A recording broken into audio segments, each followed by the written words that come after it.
Welcome back, my dear students. So, we were learning about letters and its importance. Let's learn more. इन चित्र संकेतों के बाद में भाव संकेत अस्तित्व में आए. पिछले मॉड्यूल में हमने पढ़ा कि प्रागैतिहासिक मानव चित्र संकेतों के जरिए अपने भाव व्यक्त करते थे. Prehistoric man express their emotions through pictures.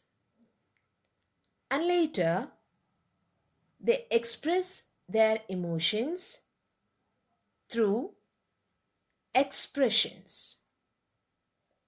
Okay? First, they express their emotions through pictures. And later, expressions came into existence. How? एक छोटे वृत्त के चारों ओर किरणों की द्योतक रेखाएं खींचने पर वह सूर्य का चित्र बन जाता. In caves they used to draw picture of sun. How? First they draw a circle and they draw some rays of circle. Rekha means lines. They draw some lines around the circle and that symbolizes a sun. बाद में यही चित्र ताप या धूप का द्योतक बन गया. The same picture formed the emblem of heat and sunlight. इस तरह अनेक भाव संकेत अस्तित्व में आए. So, like this way, lots of expressions came into existence. तब जाकर काफी बाद में आदमी ने अक्षरों की खोज की. And later, after many years, man invented letters. अक्षरों की खोज के सिलसिले को शुरू हुए मुश्किल से 6000 साल हुए हैं. केवल 6000 साल.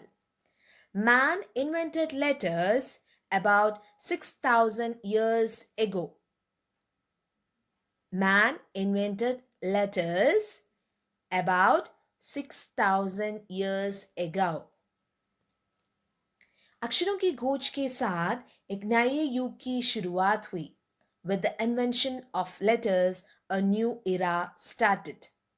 आदमी अपने विचारों और अपने हिसाब किताब को लिख कर रखने लगा. Man started writing his thoughts and his calculations. They started noting down. तब से मानव को सभ्य कहा जाने लगा. When man started writing, from that time onwards, human beings are called decent. They become civilized. आदमी ने जब से लिखना शुरू किया, तब से इतिहास का आरंभ हुआ. History begins when the man started writing. किसी भी कौम या देश का इतिहास तब से शुरू होता है जब से आदमी के लिखे हुए लेख मिलने लग जाते हैं. The history of a community or a country begins when we get some written documents of that period. इस प्रकार इतिहास को शुरू हुए मुश्किल से 6000 साल हुए हैं. So it is believed that history begins 6000 years ago. उसके पहले के काल को प्रागैतिहासिक काल यानी इतिहास के पहले का काल कहते हैं. So the period before history is called prehistoric period. Hindi में उसको हम प्रागैतिहासिक काल कहते हैं, इतिहास के पहले का काल. The period before history, उसे हम हिंदी में प्रागैतिहासिक काल कहते हैं.